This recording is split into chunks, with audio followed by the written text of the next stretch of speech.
Yo, what's up, pare koy? Kamusta? Nandito na naman tayo para magmatalino, di ba?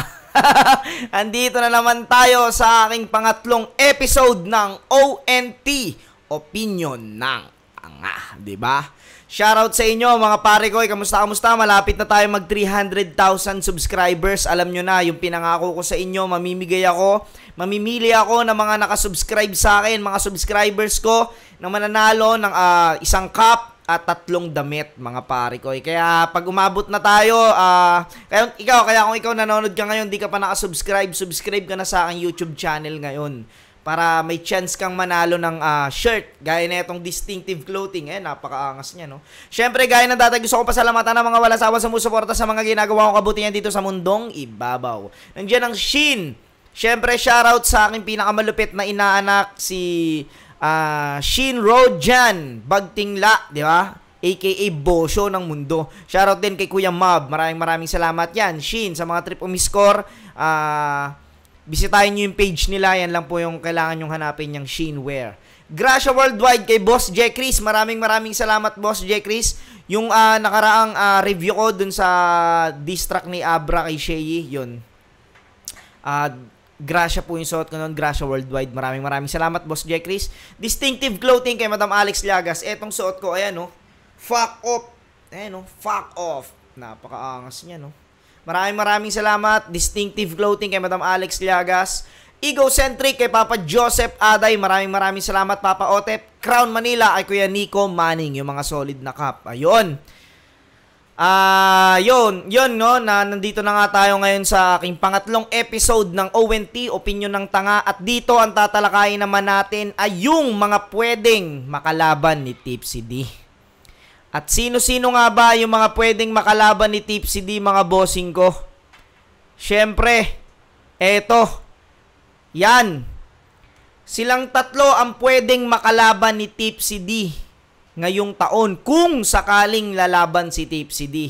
Ito yung may mga malalaking potensyal na pwedeng makalaban ni Tipsy D, mga bossing.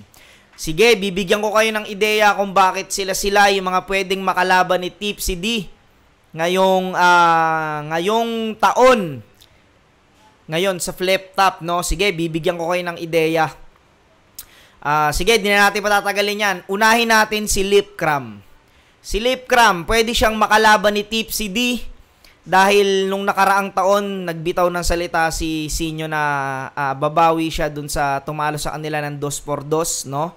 Kay Kuya Shernan at kay Mzite. At nagawa nga nila yon, no? Natalo nila si Kuya Shernan at si Mzite. At pwede ring bumawi ang Sinyo Tipsy D sa amin. Jonas Lip Cram, kung gugustuhin nila, pwedeng gawin nila yon, no? Pwedeng si Tipsy D ay kay Lip Cram at si Sinyo sa akin. Pero yung sa amin ni Sinyo, pakiramdam ko medyo malabo pa dahil kung ako hindi pa po ako ready. Yun nga, palagi kong sinasabi kung kapag may nagtatanong, masyado pa po akong yun.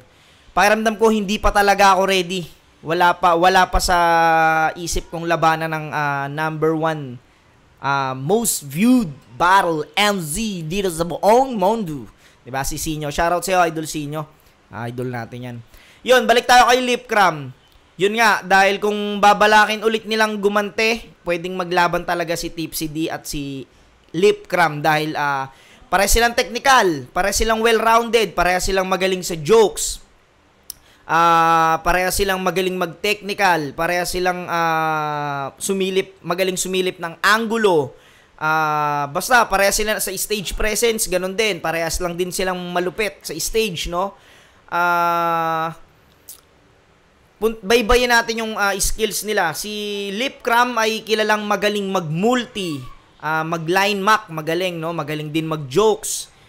Si Lip Cram, kung napansin nyo, isang buong taon bumatel si Lip Cram at puro solid yung mga naging battle ni Lip Cram kahit dun sa underground, 'di ba? Pansin nyo, kahit mismong dun underground battle lang, mga sa Pulo, laban niya kay Tulala, laban niya kay kung hindi nyo pa naispatan, laban niya kay Supremo, sobrang lupit ni Lip Cram doon. Laban niya kay Hespero, yung laban niya kay Lip Cram, laban ni Lip Cram kay Sak Maestro, kay Yang Wan. Basta sobrang daming magagandang laban ni Lip Cram na pwedeng maging alam mo yun, na pwedeng tignan ni, alam ko kita naman ni Arik yun kahit di natin sabihin, no, na pwedeng maging susi para makalaban niya si Tipsy D, na kung hahanapan na ano bang napatunayan ni Lip Cram, yan, isang buong taon na lumaban si Lip Cram na sobrang solid ng mga battle niya. Miski ako, putang inan, sobrang bilib ako dyan kay Lip Cram. Iba yung tandem namin dati, halos kabuuan na yung mga jokes yun sa akin, mga mabababaw na jokes, alam nyo, sa akin galing yun. Pero yung mga technical na linyang binitawan namin doon ay si Lip Cram ho ang lahat nakaisip nun, no. Mapapansin nyo, sobrang galing ni Lip.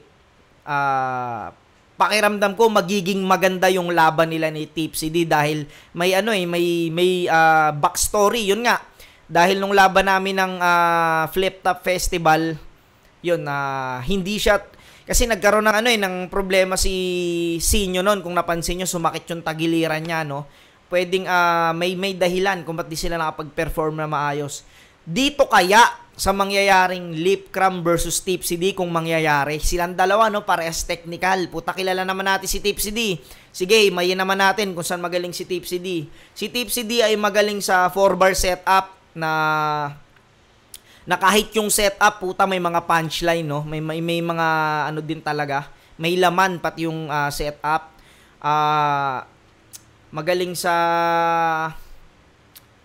si Tipsy D, magaling sa angulo, sumilip ng angulo. Sobrang galing niya sumilip ng angulo. Pati mga skim, magaling si Tipsy D ron.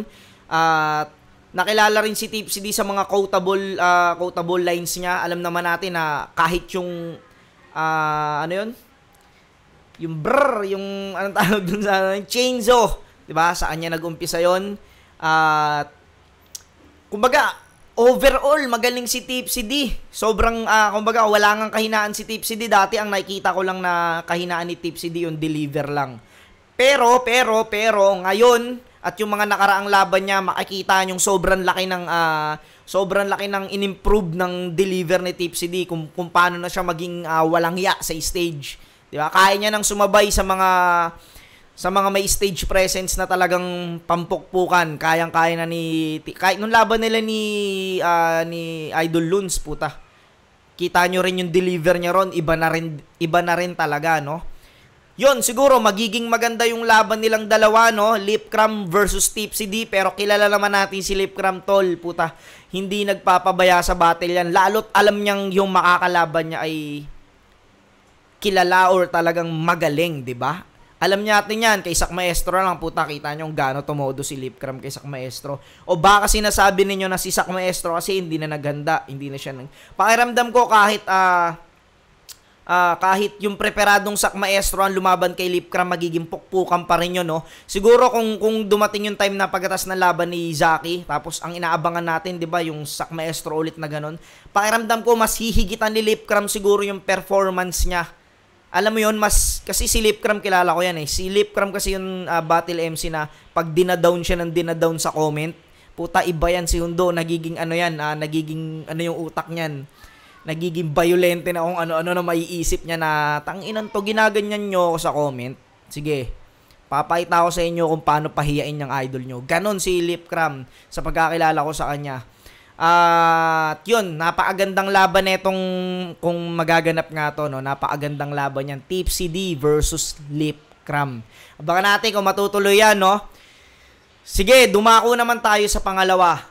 Eto, alam naman natin kung sino to, no? GL, ang pinaka malupit ngayon para sa akin, ang pinaka malupit ngayon na MC ng Flip Top, GL. Isa Buhay, congrats nga pala paring GL sa Isa Buhay 2024. Congrats sa'yo pare, napakalupit ng Isa Buhay run mo. Saksi ako doon, kahit nagkaroon ka doon sa quarter, kahit nagkaroon ka ng parang pakiramdam natin, nagkaroon ka na ng mga bashers dahil isang ka lang daw, one dimension ka lang daw, no?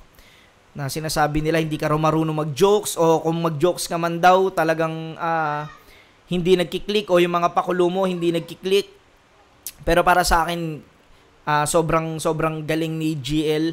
Ah, sige, himayin naman natin yung ano ni GL. No? O, teka lang, bakit nga ba si GL ang pwedeng makalaban ni Tipsy D?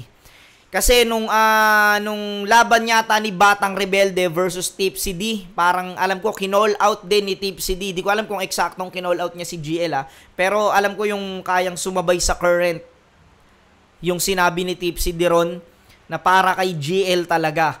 Pwedeng sila ang maglaban dahil isa buhay eto ano ulit, trivia, isa buhay champion at isa 2x2 champion at tryouts champion na si MZite. Si MZite po ay tinalo ni Tipsy D. Kaya kumbaga kung hahanapan na, gaya ng sinabi niya, kung hahanapan natin siya ng titulo ay hindi na kailangan para lumaban sa isang isa buhay champ. Dahil yung MZite na may 3 titulo ay tinalo ni Tipsy D.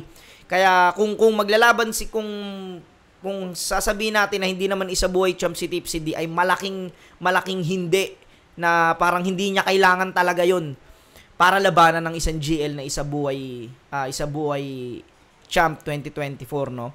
Si GL naman din ay isa sa mga nagko-call out na mga old god. Alam naman natin yan, siya yung nagpauso ng mga ganon, ng mga old god, yung mga current god. Siya ang nagpauso nun, no? Madalas siyang nagko-call out ng mga old god at kung sino yung sasagot sa kanya, yun ang itinatapat sa kanya, no?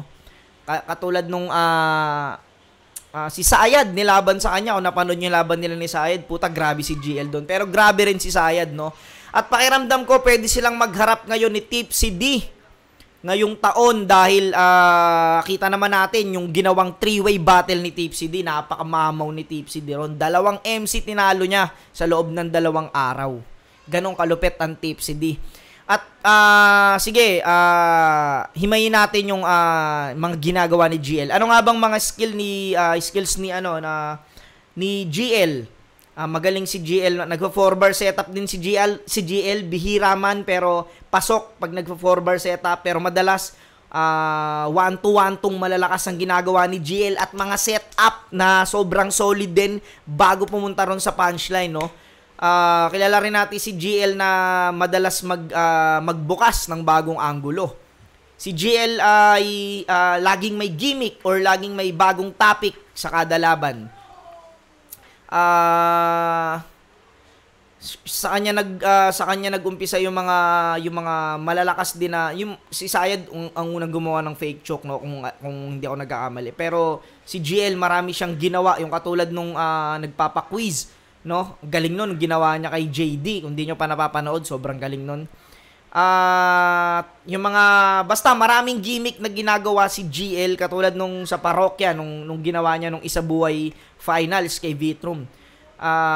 Basta sobrang daming ginagawa ni GL na gimmick or pakulo na talagang pasok sa masa at pasok din sa mga MCing katulad ko na hindi namin naisip dati na pwede pala yun. Na si GL yung nakagawa. Basta kayong train of thought, kilala natin na si GL ang ng train of thought, sobrang galing nun. Sobrang napabilib din ako sa niya na yon, train of thought niya na yon. Yun, technical, wordplay, scheme, rhyming, multi, complete package, kumbaga. Kung meron mang kahinaan si GL, palagay ko ay jokes nga, no? Yung joke nga na hindi niya naman kailangan gawin. Dahil puta GL yan kumbaga, hindi naman hinahanap sa ng tao na mag-joke ka GL, hindi kailangan ni GL gawin yon, no? Dahil puta, si GL ay nakilalang sinasabi nga nila na pamalit kay Balakid, no? Pamalit kay Balakid. Lagi nilang inaano na katulad nung sinabi ni GL din ng finals, kukunin niya yung para kay Balakid dapat. Yun nga, sobrang lakas nun. At kumbaga, kung i-rate ko si GL bilang battle MC, 1 to 100, siguro papasok siya sa 90 para sa akin. Sige, punta naman tayo kay Tipsy D. Tipsy D, yun nga, sinabi naman, katulad ng mga sinabi ko kanina, technical, multis, scheme, mga quotable lines din, kaya rin marami ring naiwang quotable lines si Tipsy D. At kung ipagkukumpara natin sila, halos magkasing level lang sila, no? Ang nilamang lang talaga dito ni Tipsy D para sa akin is experience. Kung gaano nakalupit si Tipsy D sa stage, kung gaano nakalalakas yung mga para sa akin lang po to, opinion ko lang po to. kung gaano nakalalakas yung mga nakaharap ni Tipsy D at kung paano niya natayuan. Si Looney lang si Looney, si Balakid, Sak Maestro, Batas, alam mo yung mga yun. Kahit sa komedyante, si Zaito, puta, nagawang kenko yun ng Tipsy D. Yun nga, nung wala pang GL, ang sumusunod na para sa akin, matalinong battle MC. Si Looney hindi natin inaano alam naman natin Looney ang puta. Perfectong battle MC para sa akin si Looney. Kilala natin si Tipsy D na yun ang lumelebel kay Balakid. Alam mo yun? Dahil yun nga rin yung madalas kino-call out noon ni Tipsy D, si Balakid. Dahil alam naman natin na si Balakid ay isa sa mga tinatawag na maestro ng battle rap. Yun. Kung kay GL at versus Tipsy D, para sa akin, sa skills sa galing umanggulo, magaling sa pagsilip ng butas, sa paggawa ng mga quotable lines, sa pagbuo ng piyesa, all 3 rounds, pakiramdam ko magkalibel sila ron.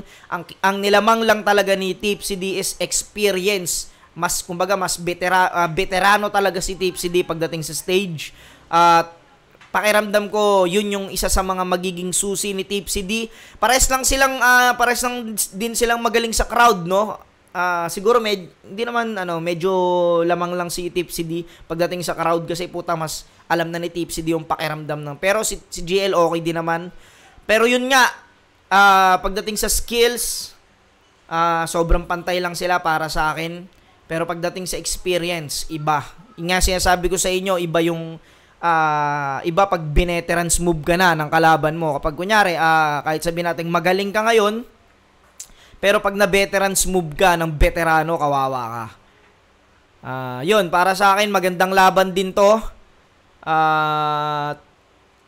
Sige, dako na tayo sa pangatlo. Pangatlo ay ang huling-huling kinall out ng Tipsy D is si Mot, no? Yung hindi malikot, maluwag pa tong body bag, kasya pa si Mot. Tangina, sobrang grabe nun.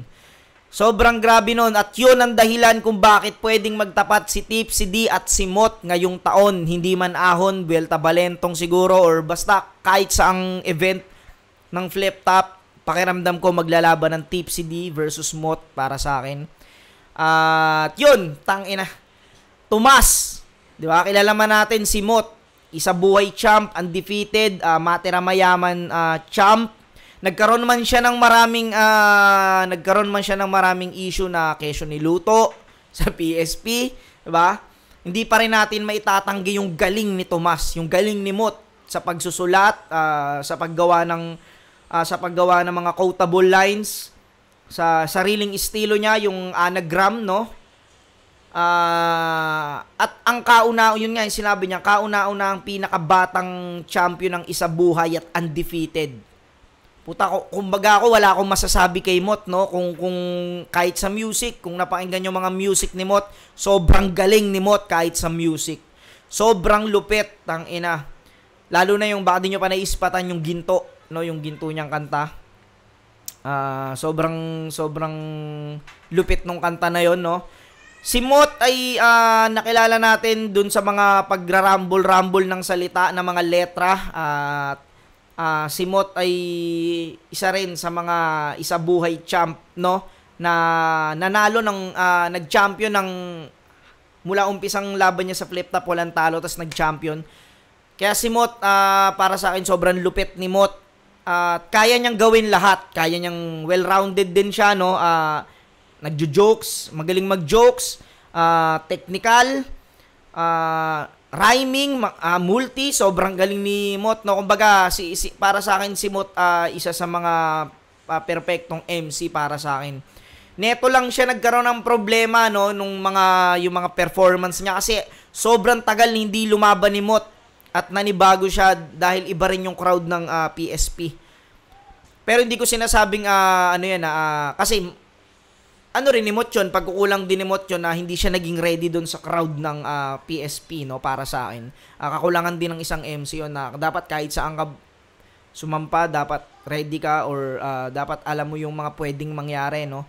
Pero yun nga, dahil pakiramdam ko lahat naman ng battle ni Moth, sobrang solid naman. At yun nga, dahil siya yung kinall out ni Tipsy D, pwedeng sila yung maglaban ngayong taon. At yun, Tipsy D, gaya ng mga sinabi ko kanina, kung ano yung mga skills niya, kung ano yung mga kaya niyang gawin. Pakiramdam ko, magiging pukpukan tong laban na to. Ang sa lamang, parehas naman silang veterano sa stage, parehas silang magaling sa stage, parehas silang mahusay humanap ng anggulo, parehas silang paborito ng masa. Pakiramdam ko, wala namang underdog sa kanilang dalawa, no? Walang maa-underdog, parehas magaling. At yun, kung tatanungin nyo ako, kung papapiliin nyo ako kung sinong mananalo sa kanilang tatlo, sige, isa-isahin natin. Lipcram, Tipsy D, pwedeng para sa akin sa Lipcram, Tipsy D, pwedeng manalo, para sa akin lang, opinion ko lang po ulit to, is pwedeng manalong Lipcram, no? Dahil para sa akin ang magiging lamang ni Lipcram dito ay kumbaga sobrang nababad ni Lipcram at sobrang naging hasang-hasa siya ngayong nakaraang taon. At pakiramdam ko dahil maganda rin kasi yun kumbaga sa aming mga MC healthy yun, tuloy-tuloy ka ding lumalaban. Kumbaga hindi ka nga kinakalawang, no? Pero hindi ko naman sinabing kinakalawang si Tipsy D. Kumbaga mas